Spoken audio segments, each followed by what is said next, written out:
Assalamualaikum warahmatullahi wabarakatuh. Saya Ebi Ulandari, NIM 1914080031 dari kelas Tadris IPA Fisika B dengan mata kuliah Metodologi Penelitian dengan dosen pengampu Bu Dr. Milyasari SPD MSI.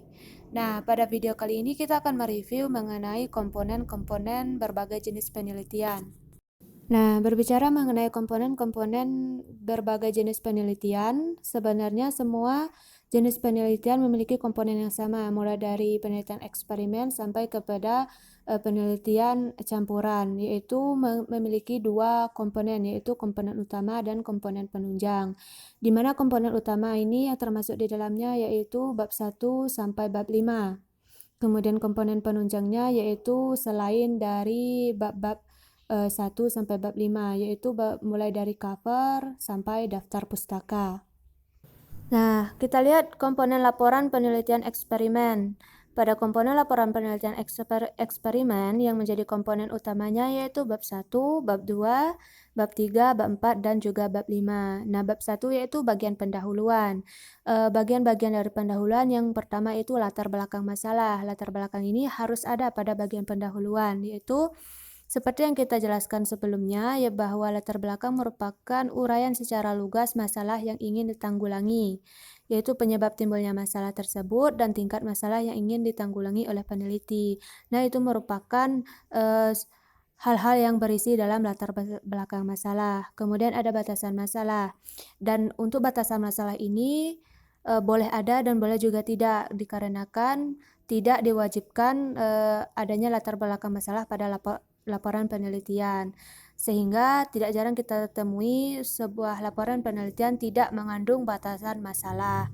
Kemudian batasan masalah ini yaitu dari berbagai masalah selanjutnya diadakan pembatasan masalah mana saja yang menjadi perhatian dalam eksperimen. Kemudian selanjutnya rumusan masalah, yaitu masalah yang ingin dipecahkan yang berupa kalimat tanya. Nah, rumusan masalah ini juga merupakan sesuatu yang penting untuk diletakkan pada bab pendahuluan, dan rumusan masalah ini haruslah sama atau berorientasi kepada latar belakang masalah. Kemudian tujuan penelitian. Tujuan penelitian yaitu yang akan tentang sesuatu yang akan kita capai setelah melakukan penelitian, yaitu dirumuskan dengan jelas sesuai masalah yang dikemukakan sehingga menunjukkan tingkat efektivitas dari suatu perlakuan tertentu sehingga menjadi input atau informasi yang berharga untuk memperbaiki aturan atau praktik pembelajaran. Nah, tujuan masalah ini juga harus ada dalam bab 1 atau bab pendahuluan. Kemudian manfaat penelitian. Nah, pada manfaat penelitian ini yaitu berisi tentang manfaat dari dilakukannya penelitian yang berkesinambungan dengan rumusan dan tujuan masalah. Manfaat penelitian ini juga harus ada dalam bab 1 ini, dikarenakan manfaat penelitian haruslah sejalan dan mempunyai benang merah antara tujuan masalah, rumusan masalah, dan juga latar belakang masalah. Kemudian selanjutnya yaitu sistematika penulisan, merupakan sebuah metode atau urutan dalam menyelesaikan sebuah riset, penelitian, maupun karya tulis. Hal ini penting untuk diperhatikan agar karya tulis yang dihasilkan bisa tersusun secara runtut dan juga rapi. Kemudian ada bab kedua yaitu landasan teori. Landasan teori adalah sebuah konsep dengan pernyataan yang tertata rapi dan sistematika memiliki variabel yang penelitiannya karena landasan teori menjadi landasan yang kuat dalam penelitian yang akan dilakukan. Nah, dalam landasan teori ini nanti berisi tentang teori-teori yang dijelaskan menggunakan referensi pendukungnya sesuai dengan variabel-variabel yang ada pada latar belakang masalah. Kemudian juga berisi tentang penelitian yang relevan, yaitu penelitian-penelitian yang dilakukan oleh peneliti sebelumnya yang relevan dengan masalah yang ingin diteliti oleh peneliti pada penelitiannya. Kemudian selanjutnya nanti pada landasan teori ini juga mencakup mengenai kerangka berpikir. Namun kerangka berpikir ini bukan sesuatu yang wajib untuk dimasukkan dalam landasan teori. Kemudian ada juga hipotesis, dan sama seperti kerangka berpikir, hipotesis tidak harus ada dalam suatu penelitian. Namun biasanya hipotesis dalam penelitian korelasi akan selalu ditemukan hipotesis dalam landasan teori. Namun dalam penelitian eksperimen hipotesis sering tidak ditemukan. Kemudian selanjutnya yaitu bab 3, yaitu metodologi penelitian. Nah, metodologi penelitian ini merupakan langkah-langkah penelitian yang akan dilakukan secara rinci mulai dari perencanaan, pelaksanaan, tindakan observasi, evaluasi, refleksi yang bersifat siklus. Di mana dalam metodologi penelitian ini nanti akan mencakup mengenai jenis penelitian yang dipilih oleh peneliti, kemudian setting penelitian yaitu mulai dari tempat, lokasi yang dipilih peneliti untuk melakukan penelitiannya. Kemudian nanti ada instrumen penelitian, kemudian teknik pengumpulan data dan teknik analisis data. Nah, kemudian selanjutnya pada bab 4 yaitu hasil penelitian dan pembahasan. Nah, pada bab 4 ini yaitu mengolah data lapangan sesuai dengan yang dituntut oleh penelitian sehingga terbuka kesempatan untuk menarik pengertian dan penafsiran secara tepat dan signifikan. Nah, pada bab 4 ini hal-hal yang terdapat dalam bab 4 ini yaitu yang pertama deskripsi hasil penelitian. Nah, dalam hal ini apa-apa yang menjadi hasil penelitian ini dideskripsikan. Kemudian selanjutnya pembahasan yang menjadikan setelah mendeskripsikan hasil penelitian lalu dibahaslah hasil penelitian tersebut apakah sesuai dengan hipotesis ataupun tidak, apakah hasil tersebut sesuai dengan tujuan atau tidak, sesuai dengan rumusan masalah atau tidak. Kemudian selanjutnya bab 5 yaitu kesimpulan dan saran. Nah, pada bab 5 ini yaitu merumuskan secara ringkas jawaban atau masalah dan hipotesis yang diteliti serta tindakan yang dilakukan untuk memecahkan masalah sesuai dengan siklus yang dikembangkan. Kemudian kita lihat bab penunjangnya, yaitu bab penunjang yang terdiri dari bagian awal dan bagian paling akhir. Yang menjadi bagian awal kita ketahui bahwa ada cover dalam, kemudian abstrak, kata pengantar, hingga daftar isi, daftar tabel, daftar gambar, dan daftar lampiran. Dan bagian akhir yaitu daftar pustaka. Nah, pada bagian awal yang sering terdapat yaitu halaman judul, kemudian halaman persetujuan yaitu persetujuan dari dosen pembimbing, kemudian terdapat juga persyaratan keaslian karya yaitu peneliti melakukan atau menekankan bahwa karya ilmiah yang ia tulis merupakan karya pribadinya atau ditulis oleh dirinya sendiri. Kemudian ada abstrak, itu merupakan hal yang harus ada, kemudian kata pengantar, kemudian daftar isi, daftar tabel, daftar gambar, dan daftar lampiran. Kemudian nanti ada pada bagian penutup, bagian akhir ada daftar pustaka, dan sering juga dimasukkan yaitu lampiran-lampiran. Kemudian selanjutnya kita lihat komponen laporan penelitian, pengembangan beserta contohnya. Nah, untuk penelitian pengembangan ini hampir sama seperti penelitian-penelitian lain seperti penelitian eksperimen sebelumnya, yaitu memiliki dua komponen, yaitu komponen utama dan komponen penunjang. Yang menjadi komponen utama yaitu bab 1 sampai bab 5 dan komponen penunjangnya yaitu selain dari bab 1 hingga bab 5 yaitu mulai dari bagian awal, mulai dari cover sampai daftar isi, tabel, dan lampiran. Kemudian bagian akhir yaitu daftar pustaka dan lampiran-lampiran ataupun nanti ada riwayat hidup penulis. Nah, namun pada komponen laporan penelitian ini nanti adanya ditemukan spesifikasi produk, di mana spesifikasi produk ini merupakan penjelasan mengenai produk yang dijelaskan dalam penelitian, karena penelitian pengembangan ini biasanya menjelaskan suatu misalnya media pembelajaran yang akan diteliti oleh peneliti dalam laporan penelitiannya, maka harus ada spesifikasi produk. Selain itu adanya asumsi dan keterbatasan. Itu yang menjadikan atau yang membedakan antara laporan penelitian pengembangan, dan laporan penelitian lainnya. Kemudian kita lihat komponen laporan penelitian korelasi. Nah, pada komponen laporan penelitian korelasi, komponen-komponennya juga sama dengan komponen-komponen sebelumnya, yaitu terdiri dari komponen utama dan komponen penunjang. Nah, komponen utama yaitu bab 1, bab 2, bab 3, bab 4, dan bab 5. Sedangkan komponen penunjangnya yaitu terdiri dari bagian awal dan bagian akhirnya. Nah, namun pada penelitian korelasi ini biasanya harus ada hipotesis, dikarenakan bagian korelasi ini kita akan melihat hubungan antara variabel bebas dan variabel terikat. Maka ditariklah hipotesis sebelum melakukan penelitian. Misalnya ada hubungan ataupun tidak ada hubungan. Misalnya ada hubungan antara motivasi belajar siswa dengan hasil belajar siswa, ataupun tidak ada hubungan antara motivasi belajar siswa dan hasil belajar siswa. Nah, itu merupakan perbedaan yang membedakan antara komponen laporan penelitian korelasi dan komponen laporan penelitian lainnya. Selanjutnya yaitu komponen laporan penelitian PTK.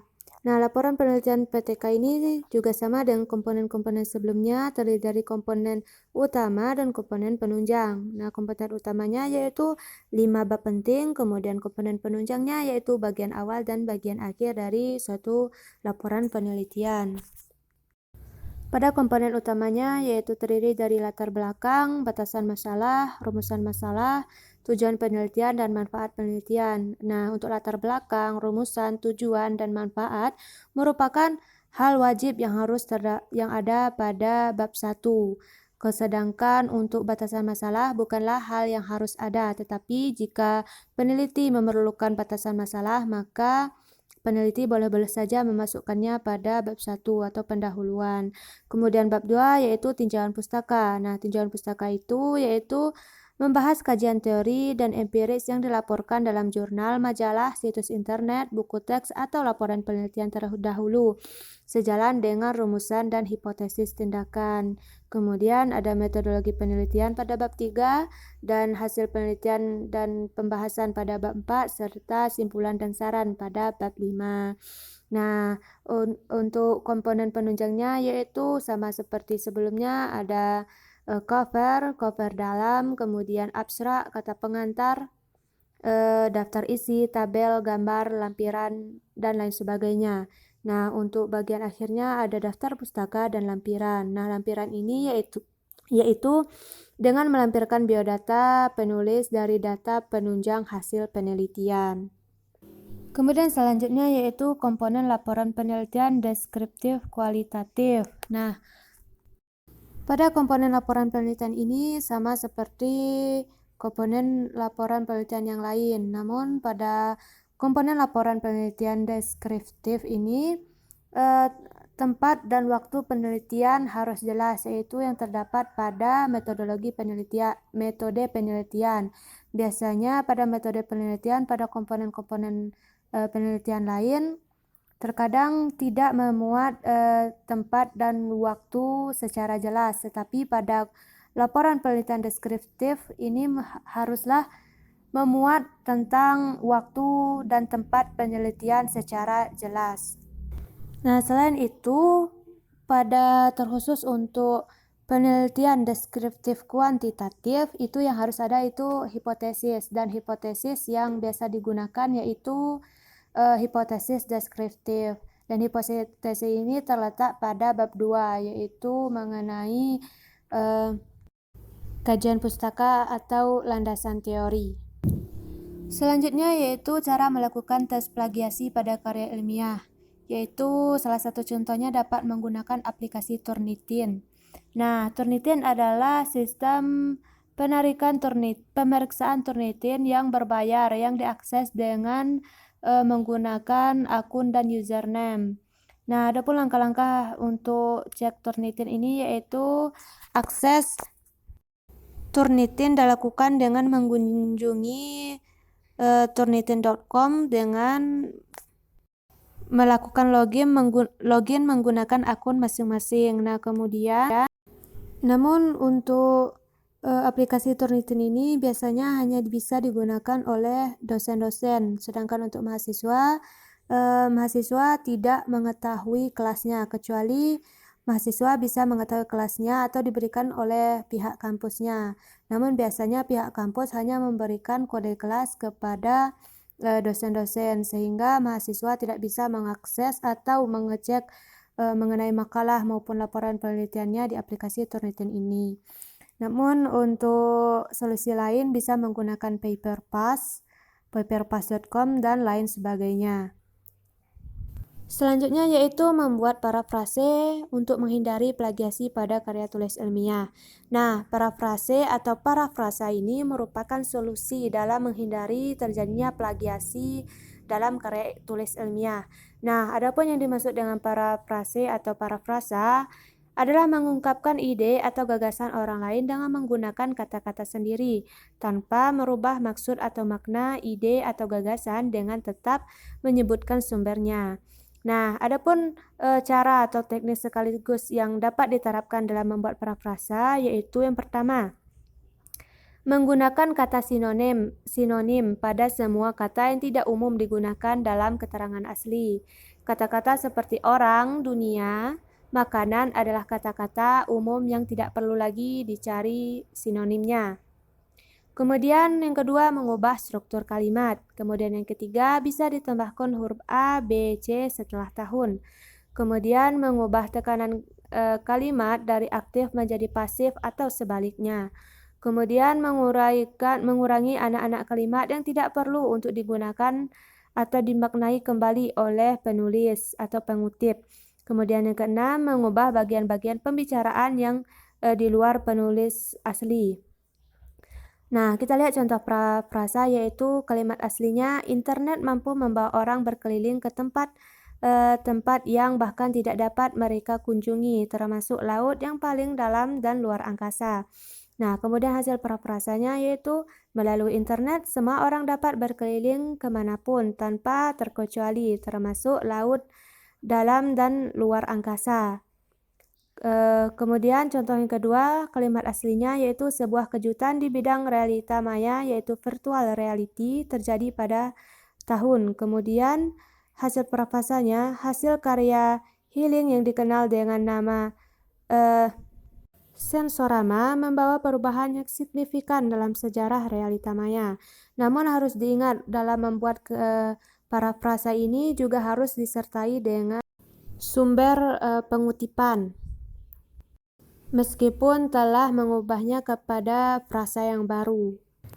Nah, adapun kiat-kiat menulis agar terhindar dari plagiarisme yaitu yang pertama, tentukan buku yang hendak Anda baca. Kemudian sediakan beberapa kertas kecil atau seukuran saku dan satukan dengan penjepit. Kemudian tulis judul buku, pengarang, penerbit, tahun terbit, tempat terbit, jumlah halaman pada kertas kecil paling depan.